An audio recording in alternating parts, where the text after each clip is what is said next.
ദേശീയ vice president ആയിരുന്ന AP Abdulla കുട്ടിയിൽ വന്നതിന്റെ ക്രെഡിറ്റ് അല്ലെങ്കിൽ ഗുണം അദ്ദേഹത്തിന് വ്യക്തിപരമായിട്ട് അദ്ദേഹത്തിന് മാത്രമാണെന്നാണ് പറയുന്നത്. ദേശീയ വൈസ് പ്രസിഡന്റായ അബ്ദുള്ള കുട്ടിയെ നമുക്കറിയാം. ദേശീയ മുസ്ലിം എന്ന പേരിൽ അറിയപ്പെടുന്ന അദ്ദേഹത്തിന്റെ പ്രവർത്തികളും കാര്യങ്ങളും എല്ലാം നല്ല ബോധ്യമുണ്ട്. കേരളത്തിന് വേണ്ടി കേന്ദ്ര സർക്കാരിന്റെ ഭാഗത്തു നിന്നും കിട്ടേണ്ട എന്ത് പ്രവർത്തികളാണ് അദ്ദേഹം ഈ കേരള സംസ്ഥാനത്ത് നടപ്പിലാക്കിയത് എന്ന് നമ്മളൊന്ന് ആലോചിക്കേണ്ടതുണ്ട്. അതുപോലെ തന്നെ അബ്ദുള്ള കുട്ടിയെ ഒരു മുസ്ലിം നാമധാരി എന്ന രീതിയിൽ എങ്ങനെയും പ്രതിഷ്ഠിക്കേണ്ട ആവശ്യം BJP-ക്കാരിലെ കുറെ ആളുകൾക്ക് നേതൃത്വത്തിനുണ്ടായിരുന്നു.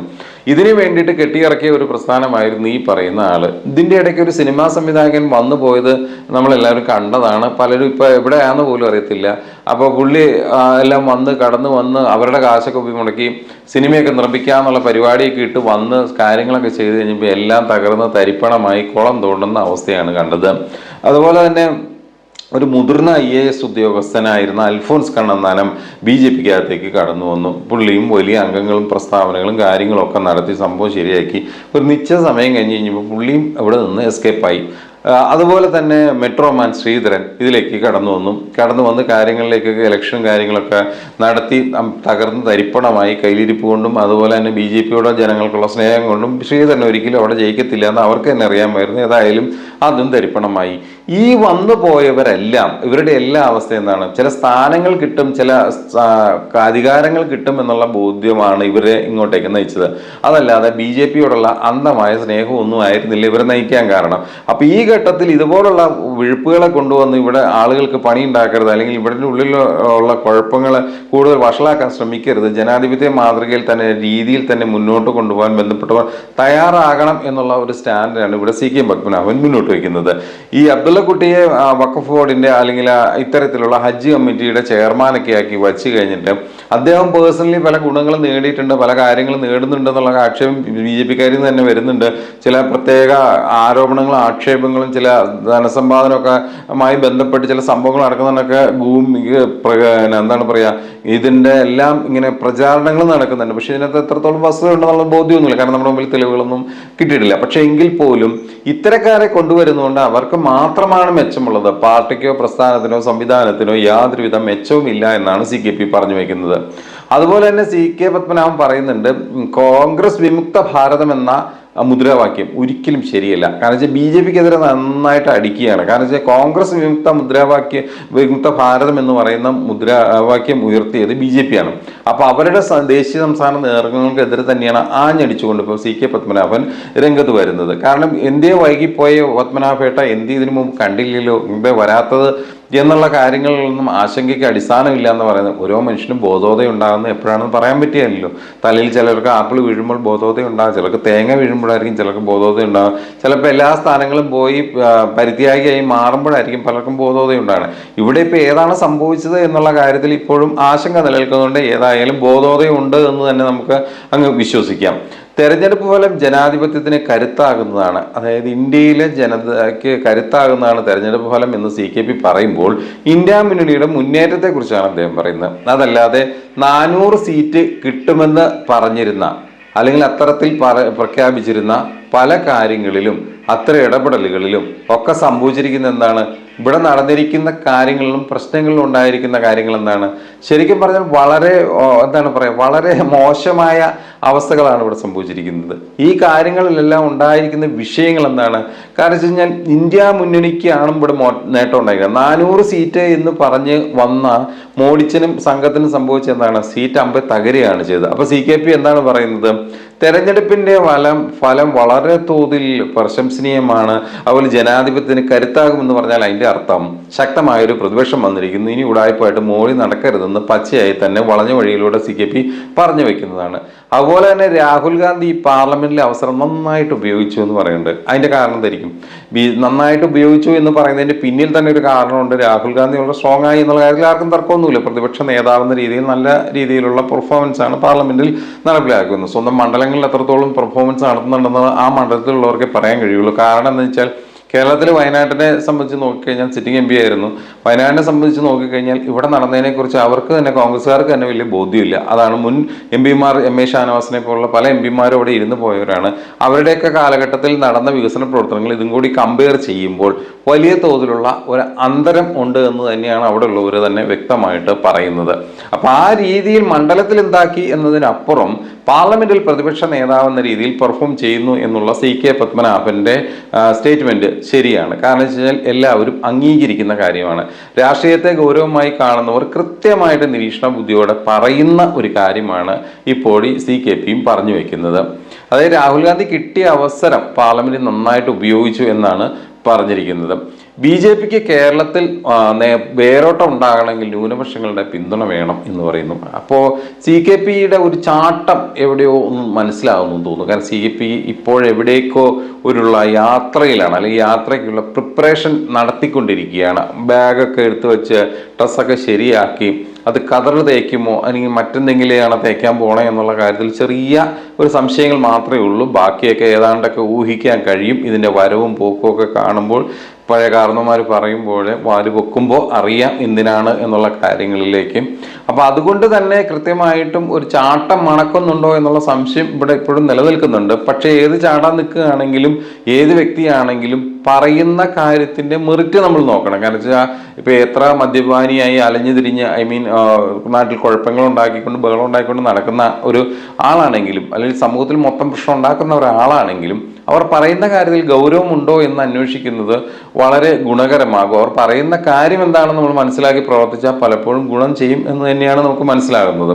അതുപോലെ തന്നെ പത്മനാഭൻ പറയുന്നത് ന്യൂനപക്ഷങ്ങളെ അകറ്റി നിർത്തരുത്, BJPക്കാർ പ്രത്യേകം അകറ്റി നിർത്തരുത്, മുസ്ലിം സമുദായത്തെ കൂടെ ചേർത്ത് നിർക്കണം.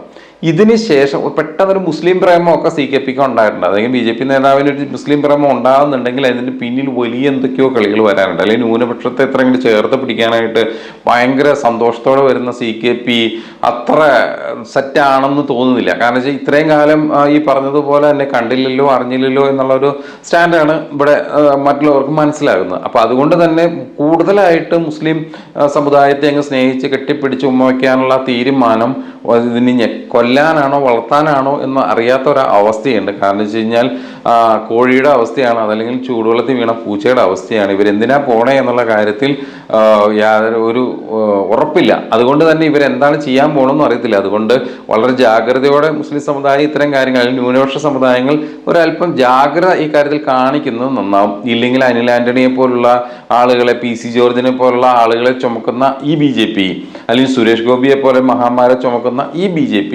കേരളത്തിലെ ഇത്തരത്തിലുള്ള ഒരു BJPയുടെ ഒരു പ്രധാനപ്പെട്ട നേതാവാണ് CKP എന്ന് പറയുന്നത്. അപ്പൊ സ്വാഭാവികമായിട്ടും ഇത്തരം നിലപാടുകളിൽ വെള്ളം ചേർക്കാതെ മാന്യമായ ഒരു അവസ്ഥയാണെങ്കിൽ ജനങ്ങൾ അക്സെപ്റ്റ് ചെയ്യും. അതിൽ തർക്കമൊന്നുമില്ല. ആരെ എന്ത് കാണിച്ചു എന്ന് പറഞ്ഞാലും മുൻകാല പ്രാബല്യത്തോടു കൂടി ആരും എന്ത് ചെയ്യും, അതൊക്കെ ക്ഷമിച്ച് മറന്ന് കാര്യങ്ങളിലേക്ക് ഇടപെടും. കാരണം മനുഷ്യൻ പശ്ചാത്തപിക്കാൻ അവന് ഒരുക്കമാണ്, അതല്ലെങ്കിൽ അവൻ്റെ തെറ്റ് തിരുത്താൻ അവന് ഒരുക്കമാണ്. അങ്ങനെയുള്ള മനുഷ്യൻ എന്ന് പറയുന്നത് സ്വാഭാവികമായിട്ടും അത്തരത്തിൽ പ്രവൃത്തികളിലേക്ക് ആളുകൾ വരുമ്പോൾ അതിനെ അക്സെപ്റ്റ് ചെയ്യും. അപ്പം അതുകൊണ്ട് അത്തരം കാര്യങ്ങൾ CKP സത്യസന്ധമായിട്ടാണ് കാര്യങ്ങൾ പറയുന്നതെങ്കിൽ ഓക്കെ, അടിപൊളി, നല്ല കാര്യം, എല്ലാത്തിനും കൈകൊട്ടി നമുക്ക് പ്രശംസിക്കാം. പക്ഷേ ഇവിടെ നടക്കുന്ന എന്താണ്, ഈ മുസ്ലിം സമുദായത്തെ കൂടെ നിർത്തുമ്പോൾ എന്ന് പറയുന്നതിനോടൊപ്പം തന്നെ CK പത്മനാഭൻ ഒരു കീറ് കീറുന്നുണ്ട്. അത് ചെറിയ കീറല്ല. ഹിന്ദു സമുദായത്തിലും തീവ്രവാദികളുണ്ട് എന്ന് പുള്ളി തുറന്നു പറയുന്നു. അതെങ്ങനെ ശരിയാവുക? സാധാരണ ഹിന്ദു സമുദായത്തിൽ അങ്ങനെ തീവ്രവാദികൾ ഉണ്ടാകാറില്ല, അത് സത്യം തന്നെയാണ്.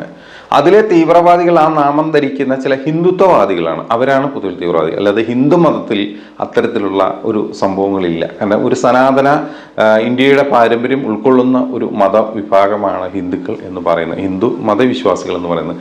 അതിൽ ഈഴവനുണ്ടാകാം, നായരുണ്ടാകാം, നമ്പൂതിരി ഉണ്ടാകാം, അതല്ലെങ്കിൽ അവരുടെ ജാതീയമായ രീതിയിൽ പലതരത്തിൽ തിരിച്ചിട്ടുള്ള എല്ലാവരും ഉണ്ടാകാം. ആ ആളുകളെ കൊണ്ടൊന്നും ഒരു കുഴപ്പമില്ല. കാരണം ആ ആളുകളെ സംബന്ധിച്ചുള്ള ഏറ്റവും വലിയ പ്രത്യേകത ഇവിടുത്തെ ഓണവും വിഷുവും എല്ലാം ഇത്തരം കാര്യങ്ങളെല്ലാം ഒന്നിച്ച് സുലൈമാനിക്കായും മനോജും വർഗീസും അല്ലെ സരള ചേച്ചിയും ആമിനത്തായും അതുപോലെ തന്നെ ത്രേസ്യാമ ചേച്ചി എല്ലാം ഒരുമിച്ച് ആഘോഷിക്കുന്ന ആഘോഷങ്ങളാണ്. ഈ വീടിൻ്റെ തിണ്ണയിൽ നിന്ന് അടുത്ത വീടിൻ്റെ തിണ്ണയിലേക്ക് പോയി അവിടെ നിന്ന് ഇവിടേക്ക് വന്ന് ഇങ്ങനെ ആ ദിവസത്തെ വളരെ സന്തോഷപൂർവ്വം കൊണ്ടാടുന്നവരാണ്. അതിപ്പോൾ ഒരു ചെറിയ പെരുന്നാളോ ബലിപ്പെരുന്നാളോ എന്തുവാകട്ടെ, അതോടൊപ്പം തന്നെ ക്രിസ്മസോ ഈസ്റ്ററോ അല്ലെങ്കിൽ പെസഹായൊക്കെ ആകട്ടെ, അതെല്ലാം ഞങ്ങൾ മലയാളികൾ ഒന്നായി കൊണ്ടാടുന്നതാണ്. അതെല്ലാം ഞങ്ങളുടെ പൊതുവികാരമാണ്, അല്ലെങ്കിൽ ഞങ്ങളുടെ മലയാളിയുടെ സനാതനമായ ജീവിത ശൈലിയാണ്.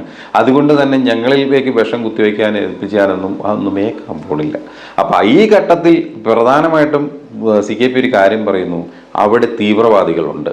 അതായത് അവിടുത്തെ തീവ്രവാദികൾ ആരാണ്? സ്വാഭാവികമായിട്ട് ഹിന്ദുത്വവാദികളാണെന്ന് CKP പറയാതെ പറയുകയാണ്. അതായത് നാട്ടിൽ കുഴപ്പമുണ്ടാക്കാൻ ശ്രമിക്കുന്ന ഹിന്ദു മതവിശ്വാസികളുടെ പേരും നടന്ന് നാട്ടിൽ കുഴപ്പമുണ്ടാക്കാൻ നടക്കുന്ന അത്തരം ഛിദ്രശക്തികൾക്കെതിരെയാണ് CKPയുടെ പടപ്പുറപ്പാട് എന്നറിയുന്നതിൽ വളരെ സന്തോഷമുണ്ട്. കേരളത്തിൻ്റെ അതുപോലെ തന്നെ കേരളത്തിൽ CPMൻ്റെ അടിത്തറ വളരെ ശക്തമാണ് എന്നുള്ള ഒരു പുകഴ്ത്തൽ അവിടെ കൊടുക്കുന്നുണ്ട്. അതോടൊപ്പം ആദ്യം പറഞ്ഞിരുന്നു കോൺഗ്രസിൻ്റെ സംഭവങ്ങളെല്ലാം സെറ്റാണ്, കോൺഗ്രസ്സുകാരെല്ലാം അടിപൊളിയാണ് എന്നാൽ, അഥവാ കോൺഗ്രസിൻ്റെ നേതാവായ രാഹുൽ ഗാന്ധിയുടെ നിലപാടുകളെ പ്രശംസിക്കുന്ന CK പത്മനാഭനെയാണ് നമ്മൾ കണ്ടത്. ഇപ്പോൾ പറയുന്നു അതുപോലെ തന്നെ CPMൻ്റെ അടിത്തറ വളരെ ശക്തമാണ് കേരളത്തിൽ. അതുപോലെ തന്നെ പാർലമെൻറ്റ് തെരഞ്ഞെടുപ്പിൽ കിട്ടുന്ന വോട്ട് നിയമസഭാ തെരഞ്ഞെടുപ്പിൽ BJPക്ക് കിട്ടില്ലെന്നും പത്മനാഭൻ മുൻകൂട്ടി തന്നെ പ്രവചിക്കുന്നു. അതെല്ലാവർക്കും അറിവുള്ള കാര്യമാണ്. കാരണം മലയാളി ഒരിക്കലും ഇത്തരം പണിക്കൊന്നും നിൽക്കാൻ പോകില്ല.